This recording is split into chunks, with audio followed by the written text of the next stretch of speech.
Hello friends, welcome to corporeal world. आज जो हमारा टॉपिक है वो है dot product, that is dot multiplication.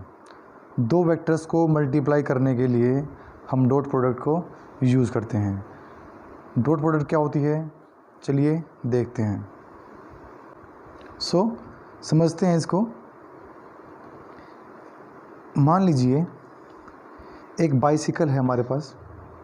उस बाइसिकल पर एक इंसान बैठा हुआ है, उसका नाम दे देते हैं ए, और एक इंसान जो उसे धक्का दे रहा है पीछे से, वो है बी। जब ये साइकिल यहाँ पे खड़ी हुई थी, दैट इज़ यहाँ पे इंसान बैठा हुआ था लेकिन वो चल नहीं रही थी, दैट इज़ वो रेस्ट में थी। जब उस समय पर जो वेलोसिटी थी वो क्या थी, zero, that is v i. Initial velocity कितनी थी, ज़ीरो। और जो काइनेटिक एनर्जी थी, देखो काइनेटिक एनर्जी क्या होती है। काइनेटिक एनर्जी जब कोई बॉडी मोशन में होती है, जब कोई बॉडी मोशन में होती है उस समय पर जो एनर्जी होती है उसके पास, उसे बोलते हैं काइनेटिक एनर्जी। सो अभी बॉडी जो है रेस्ट में है, तो जो काइनेटिक एनर्जी होगी वो भी क्या होगी, ज़ीरो होगी। सो जो बी है वो बी इस साइकिल को पीछे से पुश करता है, धक्का मारता है, दैट इज़ फोर्स लगाता है इस डायरेक्शन में, इस तरीके से। ओके, सो क्या होगा, ये साइकिल मूव करके इस पॉइंट पर पहुंच जाएगी। या इस पॉइंट तक पहुंचेगी, तो ये होगी इसकी डिस्प्लेसमेंट। यहाँ से यहाँ इसने मूव किया, एस क्या है, डिस्प्लेसमेंट। इस पॉइंट पर अगर देखें, जो फाइनल वेलोसिटी होगी वो ज़ीरो नहीं होगी, क्योंकि साइकिल इस समय मूव कर रही थी। ओके, जो काइनेटिक एनर्जी वो होगी वो भी क्या होगी, ज़ीरो नहीं होगी, दैट इज़ फाइनल वेलोसिटी और फाइनल काइनेटिक एनर्जी ज़ीरो नहीं होगी। अगर अब मैं पूछूं आपसे, what is the work done, कितना वर्क डन हुआ साइकिल के यहाँ से यहाँ आने में, दैट इज़ इस इतना डिस्टेंस कवर करने में, आप क्या बोलेंगे, वर्क डन होता है फोर्स इनटू में डिस्प्लेसमेंट। जितनी फोर्स लगी उतना, और साथ में कितनी डिस्प्लेसमेंट रही, वो होता है work done. Okay, there is force into में डिस्प्लेसमेंट कहेंगे तो वो होगा हमारा वर्क डन। लेकिन अगर मैं आपसे पूछूं, इन दोनों में से ये जो वर्क डन हुआ है वो ए ने किया है या बी ने किया है, तो क्या कहोगे आप। देखिए, जो ए है वो कहेगा मैंने किया है, जो बी है वो कहेगा मैंने किया है।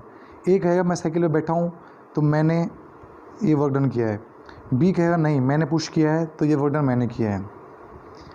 जो ए है, ए ने अपने पैडल को यूज़ भी नहीं किया, जस्ट वो बैठा रहा उसके ऊपर, पैडल को मूव भी नहीं किया। ओके, सो इन्होंने क्या किया, इस बात को काफ़ी सारे लोगों से पूछा कि वर्क डन किसने किया। जिसने धक्का मारा उसने, जो यह साइकिल पे बैठा है उसने। तो कुछ ने कहा ए ने किया, कुछ ने कहा बी ने किया, क्योंकि ह्यूमन नेचर होता है। हमने सीखा है 9th क्लास में, हमने क्या पढ़ा है 9th क्लास में या उससे पहले वाली क्लासेस में हमने ये पढ़ा है कि वर्क डन होता है फोर्स इनटू में डिस्प्लेसमेंट। अगर आप फोर्स लगा रहे हो तो डिस्प्लेसमेंट होती है, ठीक है। तो यानी फोर्स लगा रहे हो और डिस्प्लेसमेंट हो रही है, इसका मतलब वर्क डन हो रहा है।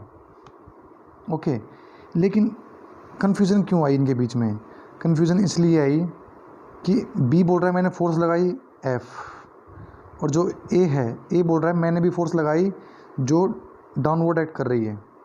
कोई भी ऑब्जेक्ट है उसके वेट के कारण नीचे जो फोर्स लगती है वो क्या होती है, एम जी,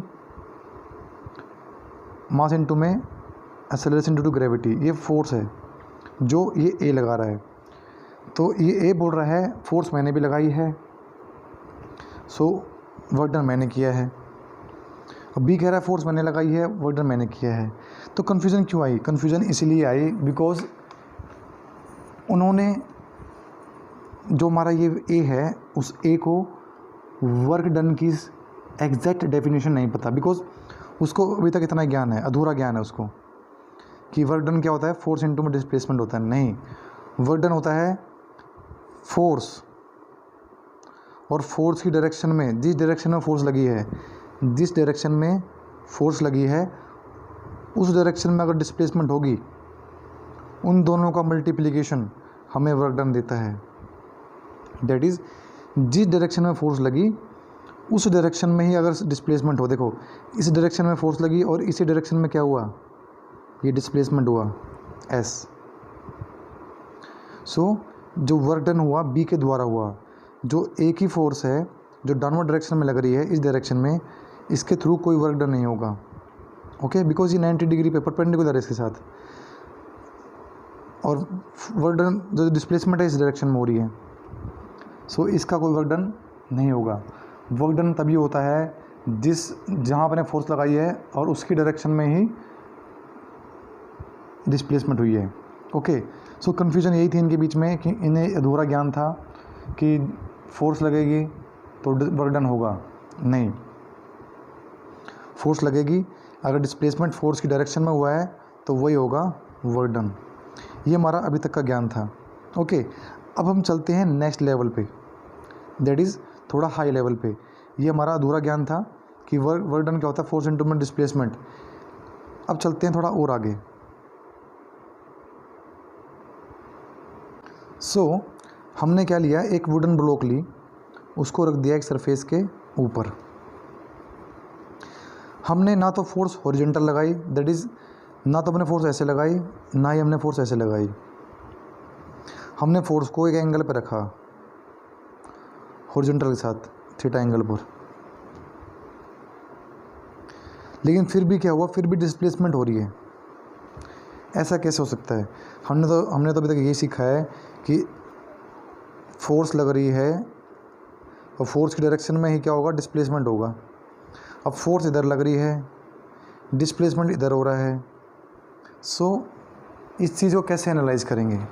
तो देखिए, हमने अभी तक जो पढ़ा है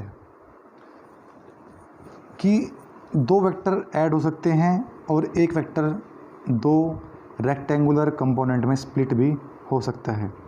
तो हम क्या करेंगे, जो हमारी ये फोर्स है, इस फोर्स को दो रेक्टेंगुलर कंपोनेंट्स में ब्रेक करेंगे। सो ये हमारी फोर्स थी, इसका एक रेक्टेंगुलर कंपोनेंट ये होगा हॉरिजॉन्टल डायरेक्शन में, एक वर्टिकल डायरेक्शन में, और ये होगा angle between horizontal and force. That is, ये कह लीजिए जिस डायरेक्शन में डिस्प्लेसमेंट हुई और ये फोर्स लगी, फोर्स और डिस्प्लेसमेंट के बीच का एंगल मान लिया हमने थीटा। हमने क्या सीखा है, जिस डायरेक्शन में थीटा होता है, दैट इज़ जहाँ पे थीटा होता है वहाँ पे फोर्स क्या होगी, F cos theta. That is जो ये कंपोनेंट होगा, ये वाला कंपोनेंट, वो होगा एफ कोस थीटा, बिकॉज इस यहाँ पे क्या है, थीटा है। और जहाँ पर थीटा नहीं होता वहाँ पर लगाएंगे साइन थीटा। ठीक है, तो फोर्स इंटू में कोस थीटा कहाँ पे होगा, जहाँ पे थीटा होगा। जहाँ पर थीटा नहीं होगा वहाँ पे एफ साइन थीटा। ओके, सो इस फोर्स का जो ये कंपोनेंट है एफ कोस थीटा, इसके कारण, इसके इफेक्ट के कारण ही ये डिस्प्लेसमेंट हो रही है। बिकॉज देखो, ये फोर्स जो है इस डायरेक्शन में लग रही है और डिस्प्लेसमेंट भी इसी डायरेक्शन में हो रही है। तो ये जो फोर्स है ये रिस्पॉन्सिबल है इस डिस्प्लेसमेंट के लिए। जो F2 कोस थीटा है, सॉरी F2 साइन थीटा है, ये वाली F2 जो फोर्स है, इसके कारण कोई भी डिस्प्लेसमेंट नहीं हो रही। ओके, सो ये जो वर्क डन होगा, वर्क डन सिर्फ इस फोर्स के कारण होगा, F कोस थीटा के कारण। Okay, so F cos theta is responsible for work done because it is in the direction of displacement, क्योंकि यही क्या है, डायरेक्शन ऑफ डिस्प्लेसमेंट के डायरेक्शन में है। नाउ अब जो वर्क डन होता है वो क्या होता है, फोर्स कौन सी है हमारे पास, एफ कोस थीटा, और displacement S. So work done क्या हो गया, एफ कोस थीटा। इसको सही तरीके से लिख देते हैं, इस एस को यहाँ ले आते हैं, ये हो जाएगा वर्क डन इक्वल टू में एफ एस कोस थीटा। अब कोस थीटा को हटाते हैं। देखो, जब भी दो वेक्टर जब भी दो वेक्टर के साथ कोस थीटा लगा हो, जब भी दो वेक्टर के साथ कोस थीटा लगा हो, इसका मतलब क्या होता है, उनके बीच में डॉट प्रोडक्ट है। That is F vector and S vector displacement, इन दोनों के बीच में डॉट प्रोडक्ट है। ओके, और ये थीटा क्या है, थीटा इन दोनों के बीच का एंगल है। ओके, अब ये एक क्राइटेरिया रखा गया डॉट प्रोडक्ट को रिप्रेजेंट करने का फिज़िक्स के अंदर। ओके, तो ये क्यों रखा गया, इसका रीज़न सिर्फ यही है, स्टैंडर्ड मेंटेन करने के लिए इसको हमने कोस थीटा के केस में हमने इसको डॉट प्रोडक्ट बोला। इसके पीछे यही लॉजिक है, ठीक है। इसके पीछे कोई बड़ी साइंस नहीं है कि इसको हमने डॉट प्रोडक्ट क्यों बोला। डॉट प्रोडक्ट इसलिए बोला कि हमें एक क्राइटेरिया मेंटेन करना था अकॉर्डिंग टू फिजिक्स, तो क्राइटेरिया मेंटेन करने के लिए ही हमने इसको ये नाम दिया। ओके, तो इस चीज़ के ऊपर आपको डाउट नहीं आना चाहिए कि जो इसको एफ डॉट एस ही क्यों बोला, दैट इज़ इसको डॉट प्रोडक्ट ही क्यों बोला, ये नाम रखा गया है इसका। ओके, अकॉर्डिंग टू फिजिक्स इस केस को हम इस तरीके से रिप्रेजेंट करते हैं, डॉट प्रोडक्ट के अकॉर्डिंग ही रिप्रेजेंट करते हैं। ओके, तो कह सकते हो this is the way of representing dot product. Okay, example देखिए, अगर कोई बच्चा पूछता है कि सूर्य पूर्व से क्यों उगता है, तो क्या जवाब दोगे इसके पीछे आप, तो वो वहीं से उगता है ना, हमेशा वहीं से उगता है, वो स्टैंडर्ड है। तो इसी प्रकार से ये भी एक स्टैंडर्ड है। ओके, सो जो ये वाली फोर्स है ये रिस्पॉन्सिबल होगी डिस्प्लेसमेंट के लिए, इससे कोई डिस्प्लेसमेंट नहीं होगी, तो वर्क डन भी क्या हो जाएगा, ज़ीरो। अब इसको प्रूव करते हैं। देखिए हमारे पास क्या है, जो फॉर्मूला है ये है वर्क डन का, that is F S cos theta. इस केस में जो हमारा फोर्स है और डिस्प्लेसमेंट है ये दोनों एक डायरेक्शन में हैं, इनके बीच का एंगल कितना है, थीटा कितना है इनके बीच में, 0 डिग्री। कोस 0 की वैल्यू क्या होती है, 1। कोस 0 1 है, तो वर्क डन क्या हो जाएगा, फोर्स इंटू में डिस्प्लेसमेंट। ओके, लेकिन जो ये वाला केस है, ये इस केस में डिस्प्लेसमेंट ये है और ये फोर्स है, इनके बीच का एंगल कितना है, 90 डिग्री। कोस 90 क्या होता है, 0। ठीक है, तो 0 यहाँ पे 0 लगाते ही क्या हो जाएगा, वर्क डन भी 0 हो जाएगा। ओके, सो यहाँ से ये प्रूव हो रहा है कि जो वर्क डन होगा सिर्फ इस फोर्स के कारण ही होगा। तो ये हमारा डॉट प्रोडक्ट, दैट इज़ जहाँ पर भी आपको कोस थीटा दिखे, इसका मतलब क्या है, वहाँ पर डॉट प्रोडक्ट हो रही है दो वेक्टर्स की, उनको ऐसे रिप्रेजेंट करते हैं। जैसे ही आप यहाँ से डॉट हटाओगे तो आप इसको ऐसे लिख दोगे, F S cos theta.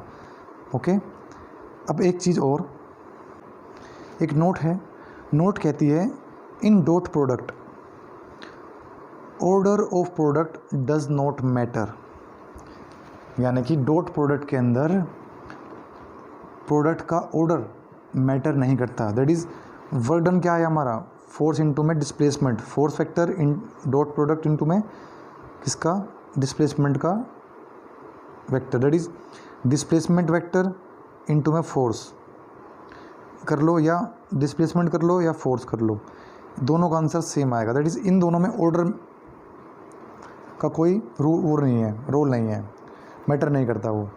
That is F into S कर लो या एस इंटू एफ कर लो, कोई फ़र्क नहीं पड़ेगा।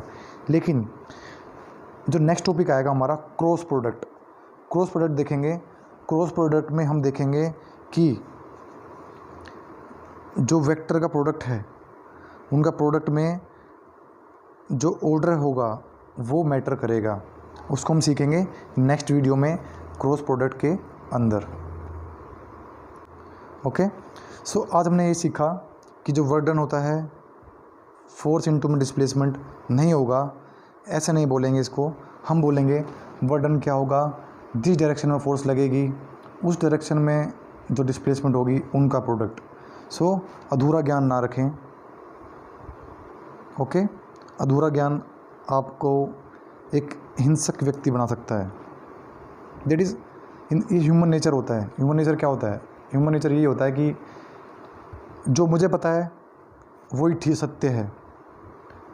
ओके, तो ऐसा ना हो जो आपको क्या पता है ऐसी इन्फॉर्मेशन दी गई हो छोटी क्लासेस में जो आपको उस लेवल तक ठीक हो, लेकिन आगे जाकर वो गलत साबित हो जाती है।